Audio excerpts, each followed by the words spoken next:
Chelsea, the time has come. At the end of my last video, I said this video might be coming, and here it is. I'm going to be ranking the Chelsea players based on their performance so far this season. Hey man, we're going through dark days right now if you're a Chelsea fan anyway. Probably if you're a United fan too or something like that. But right now we're focusing on Chelsea. I'm not happy to do this video because I'm not going to lie, there's not going to be as many players in the top tier as I would like, but that's life. Please like, subscribe, all that good algorithm stuff. I'm saying that off the bat, and now let's get into it. The tiers here, we got carrying, almost there, decent, mid, not enough minutes, and time to go. Hey man, I feel like these are fair. Maybe, I don't know, maybe it's too many tiers, too little tiers, we'll see, but we got to keep it real. And we're starting off with Jamie Gittins. Signed this summer. What was it, for like 60 million? I'm gonna be honest, for most of these people though, I'm not even gonna take into account the price tag. I'm not taking into account stats. I'm just gonna be talking purely on the eye test from me watching them this season. Because I've watched a lot of Chelsea this season. And Jamie Gittins, let's keep it real. It's been mid, brother. It's been mid. Not to say, I think there's potential maybe. He is a decent dribbler. He started to add this little ball, like cut back across to the back post to his game. And that's been decent, but overall, it hasn't been good enough. He hasn't produced enough in the final third. His decision making isn't the best. And honestly, where has he been recently? I feel like he's barely gotten minutes over the last month. I'm not sure what's going on. I'm sure he'll probably get some minutes against Charlton tomorrow. I should be putting this out on Friday, so it should be tomorrow by the time you see this. But so far this season hasn't been up to the level. Now, Andre Santos, I think I'm going to put him at decent. And I'm just going to put everyone in the tier list. And at the end, I'll shift based on where I put everyone else. And then I might re-rank within the tiers. We'll see. But Andre Santos, I think he's been decent. It's kind of tough with Chelsea because there's so much rotation that technically you could put a lot of people in not enough minutes. And it's hard to say they're above decent when they don't get enough minutes. But from what I've seen from Andre Santos, he's been decent when he plays. He hasn't been amazing every time he plays, or else I'd put him almost there. But I think he's been decent. And I'm most excited to see where he goes under Liam Rosenior. I don't know exactly how to pronounce it still. But I'm excited to see where it goes under him because they've worked together at Strasbourg before, which is massive for us. So we'll take that. Now, Benoit Bediashile, I'll put him at decent. Now, I'm not going to lie. A week ago, I might have put him at mid. I'm not going to lie to you. But I feel like recently he's been a little more stable. I think he had a good performance against City that I was impressed with. It's tough for him because I feel like when he plays, he ends up having to play next to like Chalaba or Tosin, especially.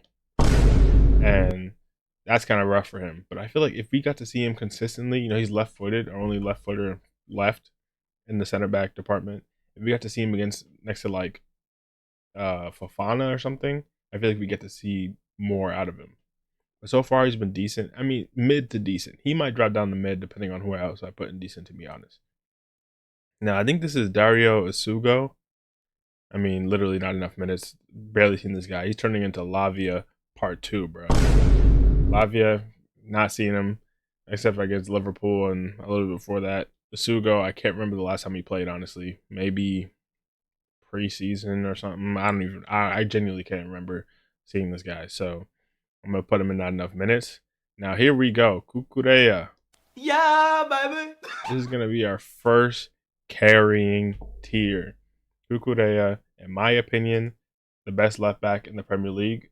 Hey, man, that's just my opinion. You don't have to agree with me.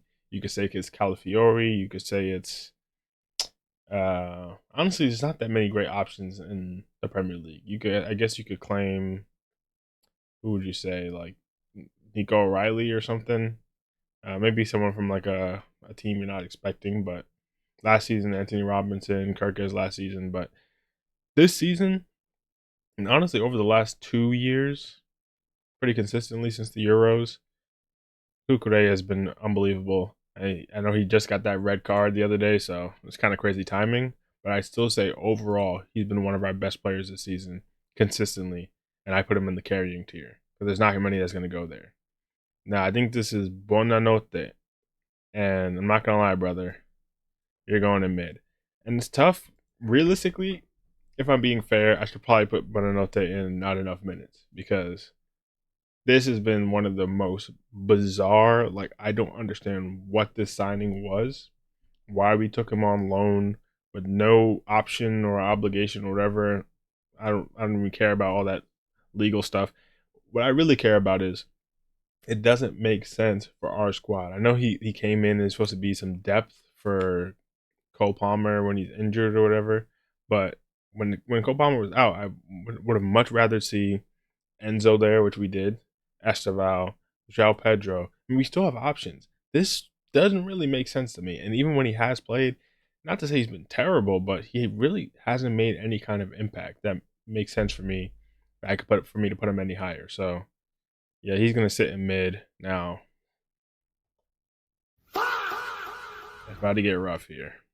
I know he only came in this summer,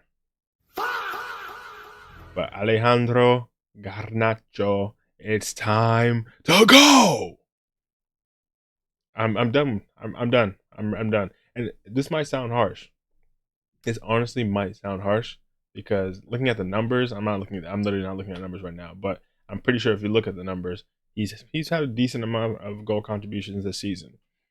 But if you just watch him, if you just do the eye test, we might have an imposter among us. I think this guy might be the agent from Hydra come to infiltrate Shield from Man United. Something's not adding up here. I'm not gonna lie. The end product just is. If you just watch him, if you actually watch him every time he plays, this is the most frustrating player I've seen in a minute. We had Mikhailo Mudryk just running down the wing like he's a track star. I don't even want to go too much further. I don't want to disrespect him crazy or anything like that. But hey, man, this summer I'm ready to see that one. Hit the Isak on him. See you later, buddy. Jorgensen. I mean, I guess not enough minutes. I mean, I guess he gets some cup appearances, and in those appearances, honestly, he's not great. Like he's probably mid. But I feel like with goalkeepers, to be fair to him, goalkeepers really need to get like a proper run of games to build confidence and to see their level. And I feel like just coming in for a game here, a game there, doesn't show his actual level. So that feels a bit harsh to put him anywhere else. I'm gonna put him in not enough minutes. Now, João Pedro, I'm gonna put him at decent. Maybe that's harsh. He's inching towards almost there. But for someone who's came in for a good amount of money to be our starting number 9. Let's keep that context as well. Starting number 9. We lost Jackson to Bayern on loan or whatever, and even if he comes back, because I don't think he's going to play enough games there to stay there, he's probably not going to come back into the fold. Maybe, I don't know. Maresca's gone, maybe, I don't know. But João Pedro came in to be our starting number 9 with Liam Delap behind him, and although he has gotten a couple goals this season, some assists as well, if you actually look at his play style, I mean, we were warned about this from Brighton, but if you actually look at his play style, it just doesn't really suit being the starting number 9 for Chelsea. And I think that's evidenced by him not really taking that many shots, if you actually look at it. And to me, that's a bit spooky. I think there are other parts of his game that I'm really impressed by at times. Like his dribbling is solid. When he drops deep and links up the play, it's solid. Even his hold up at time, I'm like, oh, it's better than I would have thought. I remember when we had the red card against Man United, and he was basically up there isolated by himself. He was able to hold up the ball as well as he could until we were able to get people back into the play on counters. So there are parts of his game I do like. And the thing is, at the Club World Cup, he was letting shots rip. But for some reason, now that we've actually gotten into the season, I just feel like he's a little shot shy. Um, so I feel like I can't put him at almost there yet. But I guess maybe you could say he's almost there, and if he actually took more shots, he would be even higher. But I'll leave him at decent for now. Jorel Hato is up next. He's honestly, before this last week, I probably would have put him at mid. You could argue decent, but I'm gonna put him at mid for now. Honestly, I could still put him at not enough minutes because he really hasn't gotten that many minutes. The thing is, he's behind Kukurea, who obviously is in the carrying tier, and he doesn't seem to be getting opportunities at center back, which I thought he was pretty equally a center back and a left back. But it seems like we're only interested in playing him at left back, which means the opportunities are limited. I'm curious to see what he looks like playing center back. Maybe him and Fofana, him and Chalaba maybe. Do not pair him with Tosin or Badiashile or anything like that. But I think that could be some future for him. I'm curious to see what Liam comes in and does with him. But as of right now, it's been pretty mid. He's been kind of spooky at left back for me. I feel like having him try to replicate what Kukurea does doesn't make sense for his playing style, which has kind of hampered him because like seeing him trying to take up those same spaces, it doesn't really make sense. But I'd say mid for now. Now this guy, oh my god, carrying. Yeah, baby. This is my guy, Estevao, Steve, whatever you want to call him, Estevao. This is it. This is it right here. This is Starboy. I mean, really, if I'm being honest, you could still put him down here. I mean, I want him to get way more minutes, but given what we've seen in the minutes that he has had, it's ridiculous, bro. I don't know how we were able to get talent at this level. I feel like Esteval is the talent level that this whole Blue Co Clear Lake operation is trying to make us think they're actively going after. And it's impressive they were actually able to get Esteval.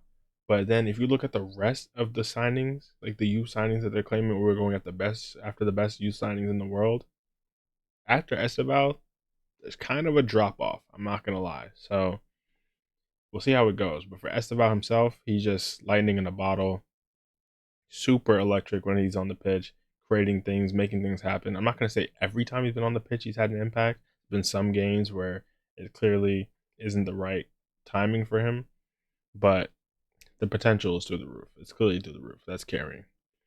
Josh Achimpong. I'm going to put him at decent. Now, there was that one game where it was looking spooky. I'm trying to remember one game where he started on the right and he was getting absolutely cooked, and then he swapped with Gusto, who was on the left. I can't remember what game that was. If I remember correctly, it was the Bournemouth game, and he was getting cooked by Semenyo, and then we swapped him with Gusto, put him on the left with Gusto on the right, and then he ended up going off at halftime. That was not a good performance. There were some other performances where I was like, at right back, I feel like he's pretty hit or miss at right back, which is kind of surprising because he played right back in the youth level.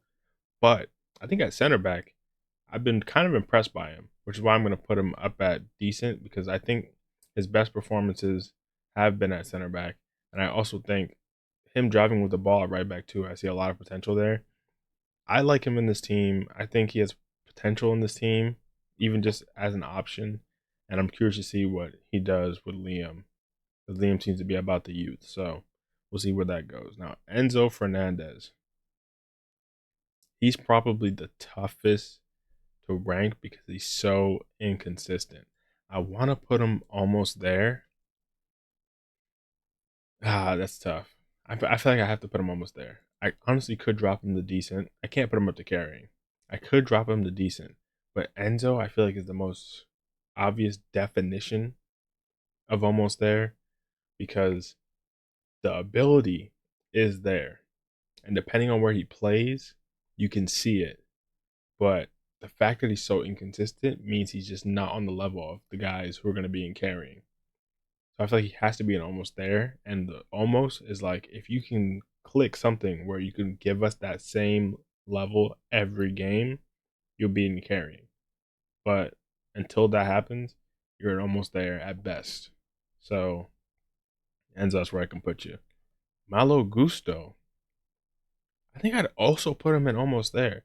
Now that might sound crazy. I don't know how people feel about Malo Gusto. I feel like he's very like polarizing in terms of people's opinions on him. I think Malo Gusto has a lot of potential. Like I still think that from the Poch season, even to last season where he's learning this role under Maresca, trying to figure out this inverting thing, which I never liked. I never thought that was the best use of Malo Gusto. And now, if you could start to see him back on the right, overlapping, I think that version of Gusto can turn into a carrying level player. Like maybe not quite on the level of the other guys, but like he'll be like in between, almost there and carrying. I don't know what Liam's gonna do with him, but I'm putting him almost there because I feel like we're not far away from seeing that level of Gusto. And even defensively, like he makes some good last ditch tackles. I don't know. I feel like Gusto's a little bit underrated just because he's been misutilized over the last year. That's one of the things with Maresca which I haven't loved. But overlapping Gusto is a problem, and we saw it in the Club World Cup. Now, Mark Guiu, honestly, like not enough minutes. I don't know. I feel like that's a cop out, maybe. He has gotten minutes here and there, but realistically, there are two strikers ahead of him.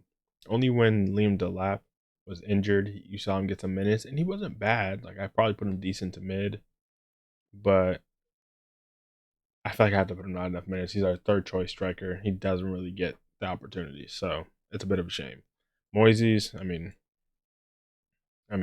come on, literally, Yeah, baby. arguably our best player.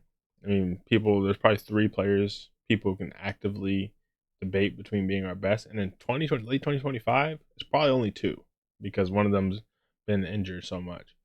But Moises Caicedo, maybe over the last couple weeks, people's stock on him has gone down a little bit because of the discipline issues or whatever. But for me, if we're talking about actually on the pitch, I think Moises Caicedo is the best midfielder in the Premier League.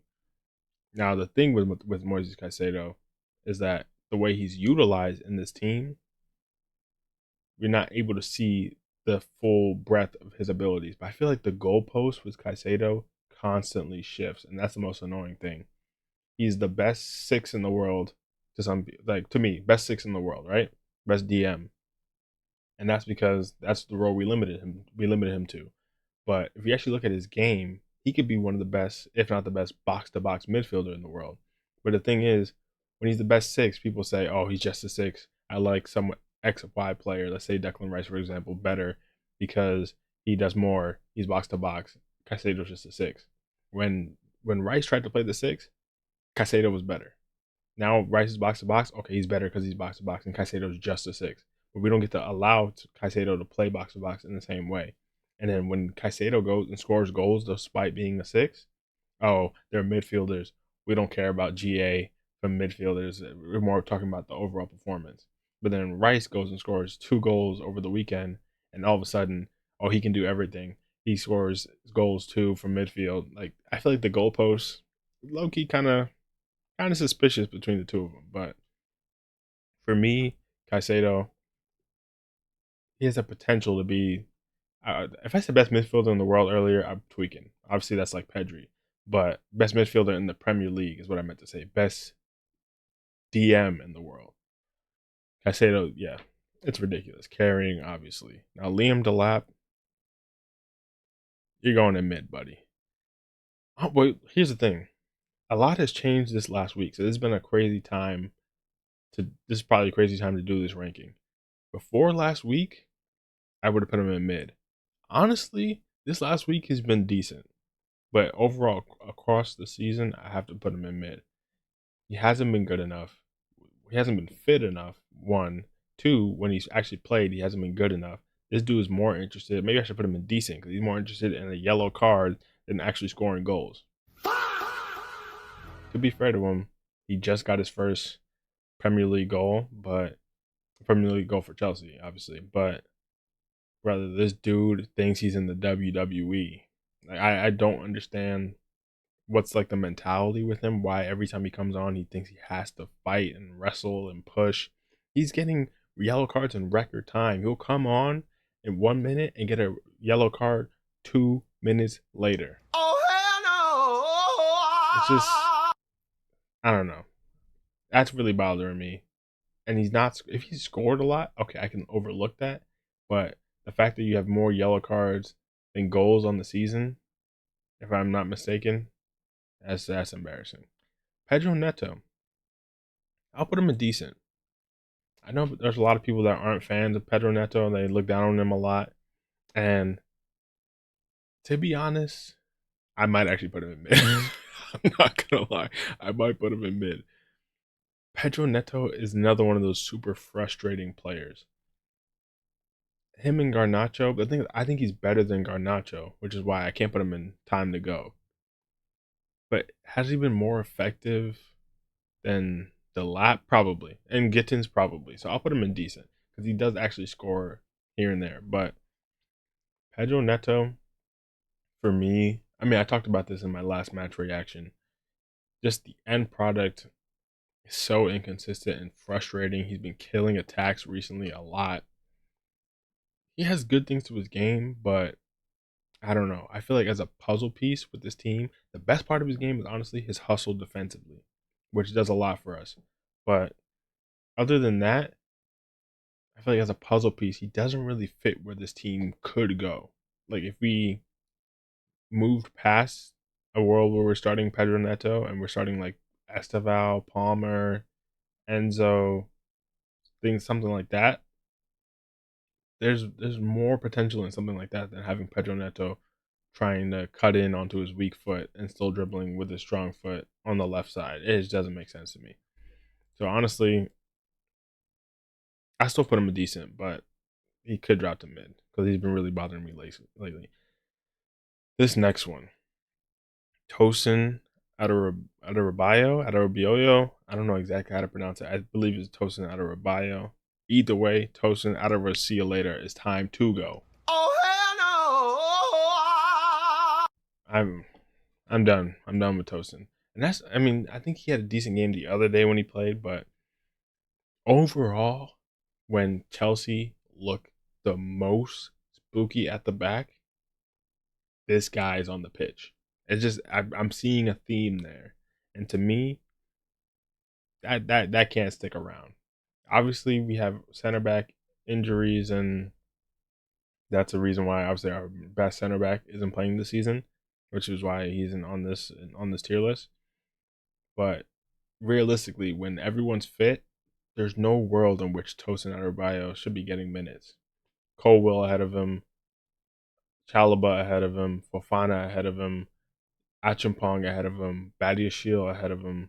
I mean, that even Hato, I would take ahead of him. At that point, why do we still have Tosin on our roster? I guess that's for a season like this, I guess. But I feel like we can go out and find someone better. Next up, Yeah, baby. easy, light work, Reece James, captain. I mean, what more do I need to say? I said it in my last match reaction. We need to start talking about Reece James and the best midfielder in the Premier League conversation. For me, Caicedo is in that conversation and arguably is it. But this season, you could argue Reece James has been just as good, if not better. Their roles are a little bit different. It's hard to compare, and obviously he splits time between right back and center mid. But for me, Reece James has been unbelievable this season, and I'm tired of people trying to not really put him in these conversations because he's splitting minutes across positions. Let's just call it what it is. He's ridiculous. He's ridiculous. Robert Sanchez, he's almost there. I mean, I didn't see this one coming. I did not see this one coming. If you would have heard my takes on Robert Sanchez last year, oh my God, it was time to go. But right now, I mean, do I still think we can upgrade on keeper wise? Of course. But if I'm talking about the issues Chelsea has this season, Robert Sanchez isn't up there in the same way. He still has his blunders. I mean, we can always talk about the infamous United game, but I'm just seeing him put himself out there on the line. Even a game he had recently, I think it was the Fulham game, where there was like a header coming in right at the near post, and he just threw himself at it and hit the post too. Like I feel like this season he's just gone up a level in terms of consistency, shot stopping. His delivery, his ball playing has always been decent, but he's slowly starting to remove that bozo gene from his game. And I think that's the biggest thing with him. And if he can completely remove that, we have a solid keeper on our hands. But we'll see. Time will tell. I feel like he's almost there. I can't put him in carrying quite yet, but he's on his way there. Now this guy, oh brother, Romeo Lavia. What's going on, buddy? It's honestly a shame. It's honestly a shame. The talent, the ability is so clearly there, but Lavia just cannot stay fit. And at a certain point, arguably, is it time to cut that loss? I mean, I'm still going to put him in not enough minutes.